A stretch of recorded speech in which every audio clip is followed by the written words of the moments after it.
Hello friends, आज बात करेंगे चाइना इंडिया के रिलेशनशिप के ऊपर। हमारे प्रधानमंत्री बातचीत के लिए गए हैं और इंटरनेशनल फ्रेम पर इस बात का क्या असर पड़ता है, ये बात बहुत महत्वपूर्ण हो गई है। 3-4 घटनाक्रम एक साथ हुए। यूएस से डोनाल्ड ट्रंप की हिंदुस्तान के ऊपर 50% टैरिफ और हिंदुस्तान को एक डेड इकोनॉमी, मरी हुई अर्थव्यवस्था बताना। अमेरिका का प्रोएक्टिविज्म मिडल ईस्ट में, यूक्रेन और रशिया के वार में। और एक विशेष बात यह है कि संकट में आदमी सब कुछ कर लेता है। अभी अभी पाकिस्तान के साथ हमारे एक छोटी सी झड़प हो गई थी और जिसमें सीधी सीधी बात चाइना पाकिस्तान का सीधा खुले समर्थन दे रहा था, जिससे हमारे कुछ एक विमान हैं उनका नुकसान भी हुआ। लेकिन ये जियोपॉलिटिक्स है और जियोपॉलिटिक्स में सब कुछ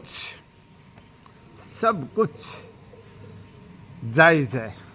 मैं बीच में आपको नक्शा दिखाता रहूँगा।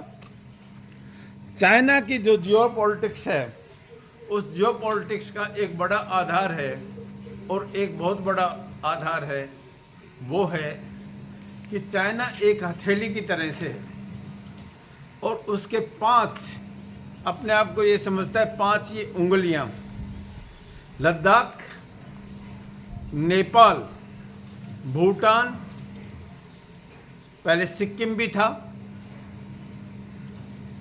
और अरुणाचल प्रदेश, ये सब को ये समझता है हथेली पूरी जब होती है जब उसकी उंगलियां साथ लग जाती हैं। यहाँ एक बात फिर मैं बताना चाहूँगा। नक्शे के ऊपर देखिए आप, ये देखिए नक्शे के ऊपर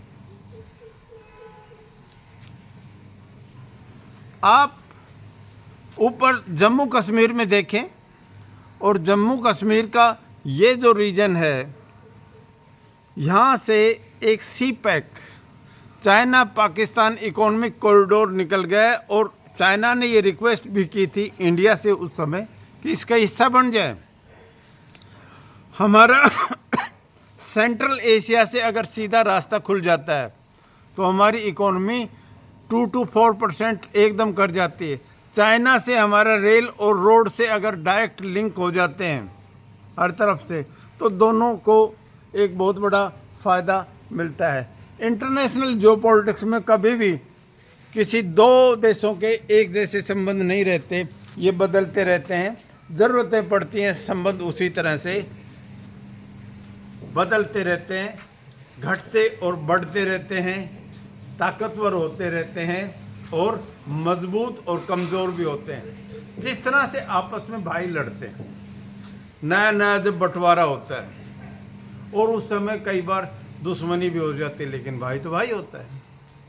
हम दोस्त बदल सकते हैं, बदले भी हैं। कभी रशिया के साथ हमारे सबसे घनिष्ठ संबंध थे, बीच में थोड़े कमज़ोर हो गए, हम अमेरिका की तरफ टिल्ट करने लगे थे और अमेरिका के साथ बहुत घनिष्ठ हो गए थे।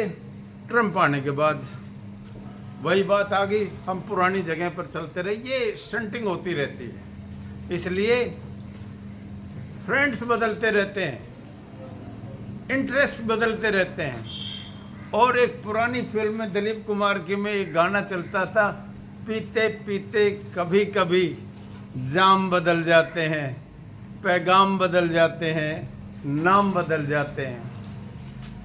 ये बदलते रिश्ते हैं और भू राजनीति में हमेशा जियोपॉलिटिक्स में इंटरेस्ट देखे जाते हैं and interest are generally very temporary. इस समय देखो, अपने पड़ोसियों के साथ अच्छे संबंध होते हैं तो इससे बढ़िया कोई बात नहीं।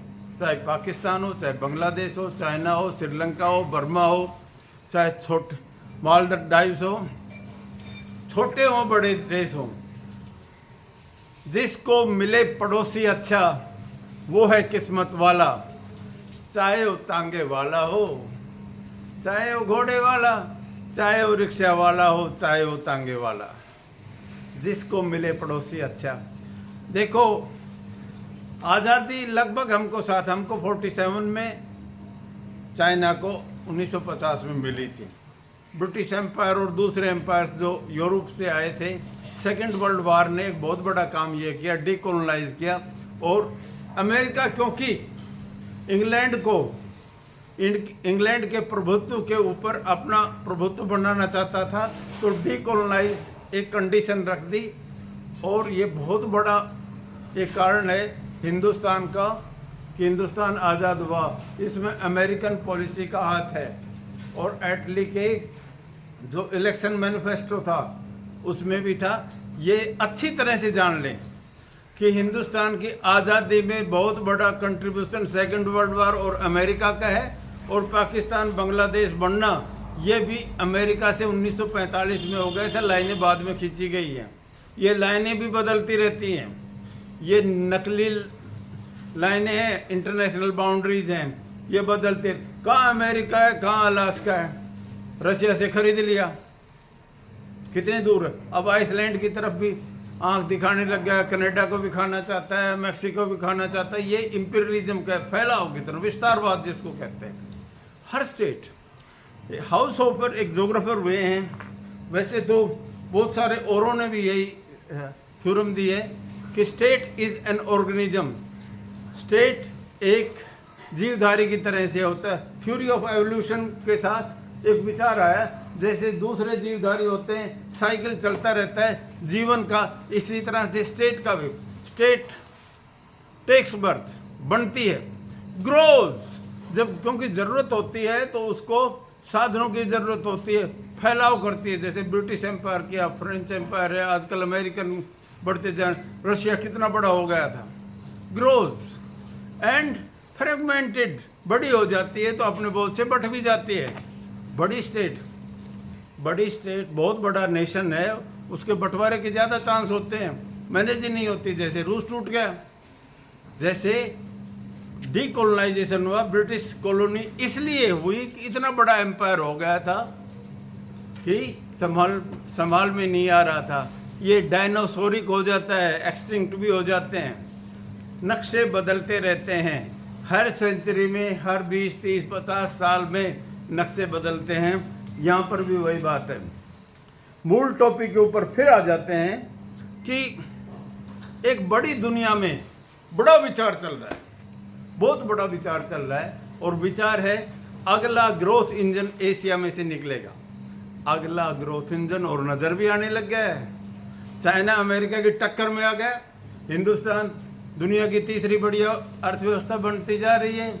रशिया पहले से ताकतवर है, जापान टेक्नोलॉजी में बहुत आगे है, वियतनाम धमाका करने लग रहा है, सिंगापुर डेवलप है। यानी एक चेतना आई है कि हम दुनिया के ऊपर, एशिया अब पिछड़ा नहीं है, विचार में भी नहीं है, और आर्थिक विकास में, तरक्की में भी अब एशिया पीछे नहीं है। कारण क्या है? कारण क्या है? देखो, एक नारा बहुत बड़ा था, और जब भी इंडिया चाइना के ऊपर कोई भी बात करेगा वो एक बात जरूर बोलेगा, हिंदी चीनी भाई भाई, हिंदी चीनी भाई भाई, हिंदी चीनी भाई भाई। ये नारा हमेशा से एक ताकतवर नारा रहा है, और इसी की वजह से हिंदुस्तान और चाइना 1962 में, 1962 में हिंदुस्तान और चाइना का एक एग्रेशन हुआ था नेफा और लद्दाख में, दोनों जगह अंदर फौज आ गई थी, और वो घाव आज तक भी हरा है। बीच में डोकलाम भी हुआ, एक दो और झड़प भी हुई। ये चीज़ें हमारे संबंध में खटास डालती रहती हैं। चाइना का और पाकिस्तान का जो मिलन है, ये जिस तरह से दो कहावतें होगी, दो एनिमीज इकट्ठे हो जाने, कॉमन एनिमीज, और ये बदलते रहते हैं। जब अमेरिका पूरी तरह से पाकिस्तान को सपोर्ट कर रहा है, तो चाइना को अगर सुपर पावर बनना चाहता है तो सोचना तो पड़ेगा। तो सबसे बड़ा कारण है हिंदुस्तान और चाइना का नज़दीक आने का सुरक्षा, राजनीतिक और मिलिट्री और इकोनॉमिक भी। अब बात आ जाती है, अगर रसिया, चाइना और इंडिया, RCI जिसको कहते हैं, और जापान भी अगर मिल जाता है, छोटे मोटे और देश भी, तो दुनिया की 2/3 पॉपुलेशन आ गई है। 53 to 60% इकोनॉमी आ जाती है, ट्रेड आ जाता है, यानी एक बहुत ही बड़ा ब्लॉक बन जाता है। इस ब्लॉक को अमेरिका सहन नहीं करने वाला है।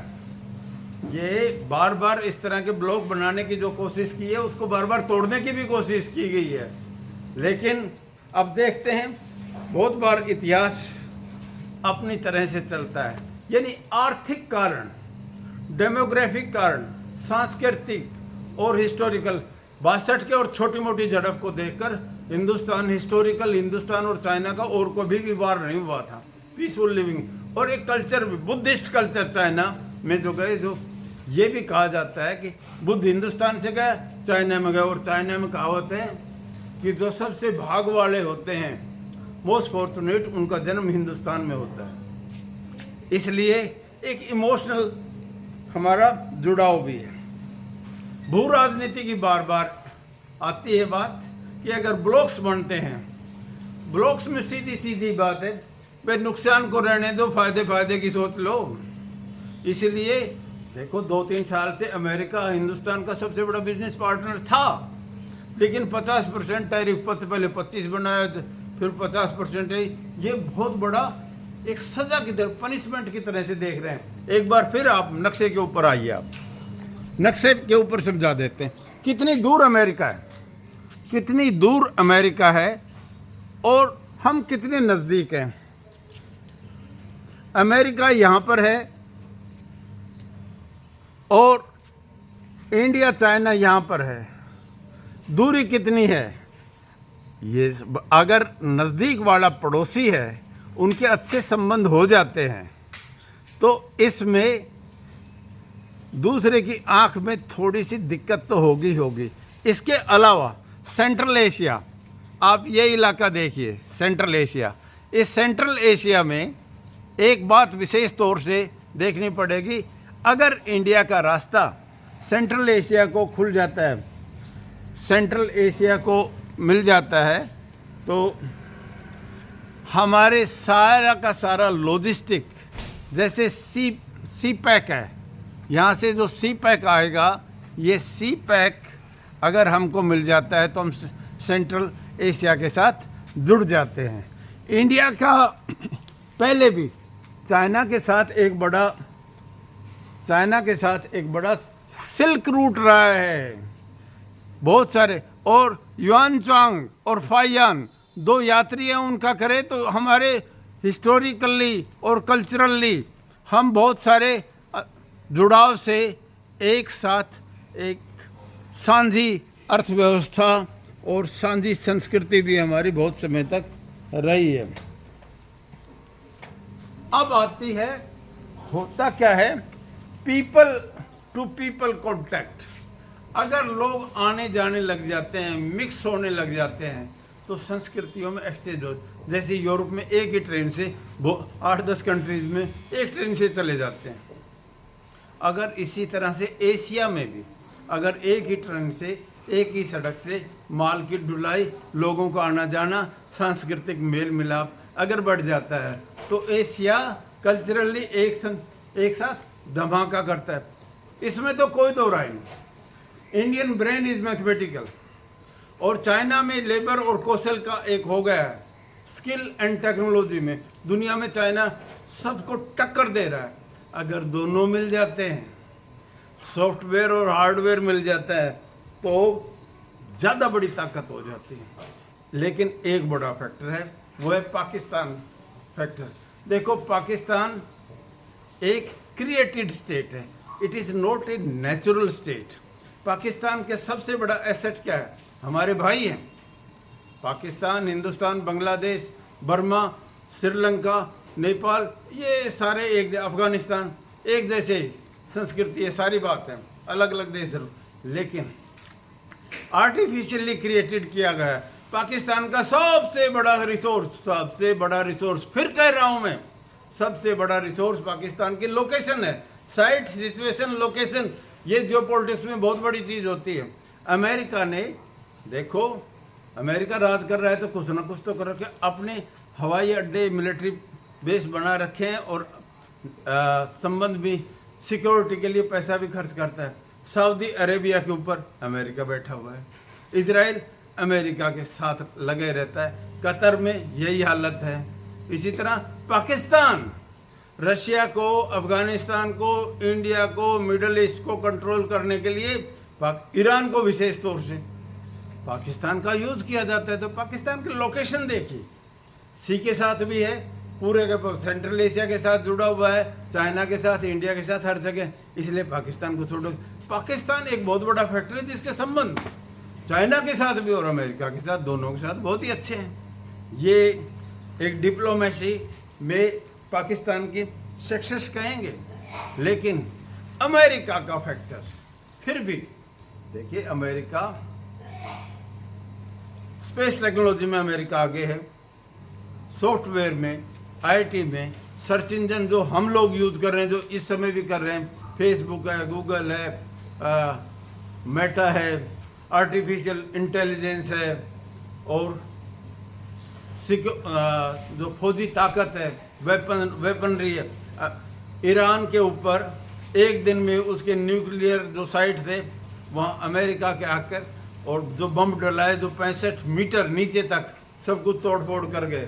तो अमेरिका को इग्नोर नहीं किया जा सकता, और हमको सीधी अमेरिका के साथ कोई दुश्मनी भी नहीं करनी चाहिए। ठीक है, हमारे आर्थिक हित थोड़े नुकसान हुए हैं, लेकिन बातचीत कभी नहीं रुकनी चाहिए। मैं हमेशा जब भी जियोपॉलिटिक्स में ये कहता हूँ कि बातचीत रुकना फेलियर ऑफ डिप्लोमेसी है, बातचीत हमेशा जारी रहनी चाहिए। ये बात बशीर बद्र की है। बशीर बद्र के शेर की एक निचोड़ बता देता हूँ कि दुश्मनी करो और जम के करो, दुश्मनी कर लो और जम के करो, लेकिन ये हिदायत है, एहतियात रखना कि जब दोबारा से दोस्ती करो, सामना हो, तो आंख मिलाने में शर्म ना आए, आंख झुकानी ना पड़े। और एक और भी बात है, ज़्यादा झुकने की भी ज़रूरत नहीं है। यूँ तपाक से ना मिला करो, कोई नहीं पूछता। आगे से अगर आप रेंगते रहते हैं, हाथ जोड़ जोड़ के लंबे नमस्ते करते हो, गिड़गिड़ाते रहते हो, हमारी मदद करो, मदद यूँ तपाक से ना मिला करो। ये नए दौर का ज़माना है, ये नए दौर का ज़माना है, यूँ तपाक से ना मिला करो। ये डिप्लोमेसी का सीधी सीधी बात है, गिव एंड टेक, दोनों का फायदा हो, वो काम करते रहे। यहाँ पीछे सिल्क रूट की जो हिस्ट्री रही है, और इसके अलावा लद्दाख, डोकलाम, गलवार, रोइंग, ये सारी चीज़ें जो हुई हैं, इन्होंने थोड़ी सी बात फीका की है। सी पैक जो चाइना पाकिस्तान इकोनॉमिक कॉरिडोर है, उसका ज़रूर हमारी बातचीत के ऊपर प्रभाव रहता है। अब आ जाती है ब्रिक्स। हम Brazil, Russia, India, China, south Africa और कुछ और बहुत सारे देश अब बाद में जुड़ गए, लंबी हो गई, उसके सदस्य हैं। और ये थ्रेट हो गई थी अमेरिकन डॉलर के लिए, और डॉलर नहीं चाहता कि कोई अपनी करेंसी में व्यापार करे। कौन चाहेगा? जिसका प्रभुत्व है वो नहीं चाहता कि उसका डोमिनेंस खत्म हो। तो और एक दूसरी तरफ क्वाड, हिंदुस्तान क्वाड का एक मेंबर है। क्वाड में ऑस्ट्रेलिया, यूएसए, जापान, इंडिया, इस तरह के देश है। चाइना को कंट्रोल करने के लिए सब कुछ हो रहा था। एक तरफ हम ब्रिक्स के मेंबर हैं, एक तरफ क्वाड के हैं, एक तरफ हम चाइना के साथ कर रहे हैं, अमेरिका के साथ टैरिफ की वजह से थोड़ा होगा। तो एक नई उथल पुथल हुई है, इसमें से नई चीज़ आएंगी और इसका असर पड़ेगा इंडिया और चाइना के ऊपर। चाइना और इंडिया के ट्रेड में एक और बड़ी बात है, और वो बड़ी बात आप समझ गए होंगे, balance of trade. Balance of trade का मतलब ये है कितना आयात करते हैं, कितना निर्यात करता है, उसमें कितना असंतुलन होता है। हम चाइना से आयात ज़्यादा करते हैं, निर्यात कम, और $100 बिलियन के लगभग हमारा डेफिसिट हो गया, यानी चाइना ने हमको ज़्यादा सामान भेज दिया है, हमको बैलेंस ऑफ पेमेंट नेगेटिव हमारा। अमेरिका के साथ भी यही दिक्कत है, हम अमेरिका को ज़्यादा भेजते हैं और अमेरिका से आता कम है, इससे balance of trade in favour of India हो गया था। ये भी थोड़ी सी जटिल सी चीज़ बनी हुई है। अब आगे, क्योंकि बहुत फूंक रख के कदम, जितने भी लेख आएंगे, जितने भी आर्टिकल आएंगे, जितने भी आपके न्यूज़ चैनल पे आ रहा है, एक बात है, चाइना से बातचीत करते समय सावधान जरूर रहो। सावधान सभी से रहना चाहिए, चाइना से नहीं, सभी से ही रहना चाहिए, क्योंकि सिक्योरिटी और मिलिट्री ऐसी चीज़ है जो हमेशा जब वीक पड़ता है, वीक पॉइंट को देखकर ही चीज़ें हिला दी जाती हैं। ये अच्छी बात है कि हिंदुस्तान चाइना की बातचीत हो रही है। हम चाहते हैं हिंदुस्तान पाकिस्तान की भी, और हम ये भी चाहते हैं कि रशिया के साथ जैसे हमारे संबंध हैं, अमेरिका के साथ भी हमारे संबंध और अच्छे हों, क्योंकि सिर्फ समुद्री रास्ते से ही ट्रेड नहीं, हमारा लगभग 90% समुद्री रास्ते से ट्रेड होता है। अगर ये ट्रेड सड़क के रास्ते से अफ्रीका को, सेंट्रल एशिया को, ईस्ट को और वेस्टर्न कंट्रीज़ के साथ, क्योंकि बीच बीच में बहुत सारी जो कैनाल्स हैं और जो रास्ते हैं उनमें रुकावट भी आ जाती है। इस समय दुनिया की डिप्लोमेसी में, दुनिया की ही डिप्लोमेसी में एक बड़ा उतार चढ़ाव हो रहा है, और इसी उतार चढ़ाव के बीच में हमारे सिनो इंडिया, चाइना और हमारे जो संबंध है, अगर अच्छे होते हैं, भाई भाई अगर साथ में बैठ के बराबर, क्योंकि अब हिंदुस्तान ना गरीब है ना मजबूर है, आर्थिक ताकत भी है, मिलिट्री में एटॉमिक पावर भी है, मैन पावर भी है, कौशल भी आ गया है, और एक डिप्लोमेटिक जो स्थान है हिंदुस्तान को अब इज्जत से देखा जाता है। अब ये नहीं कि अपनी कंडीशन, सारी की सारी अपनी कंडीशंस के ऊपर ही हमारे ऊपर थोप दी जाए, ऐसी बात नहीं है। Let us hope for the best. हम यही चाहते हैं कि पड़ोसियों के साथ हमारे अच्छे संबंध हो। Thank you very much, good luck.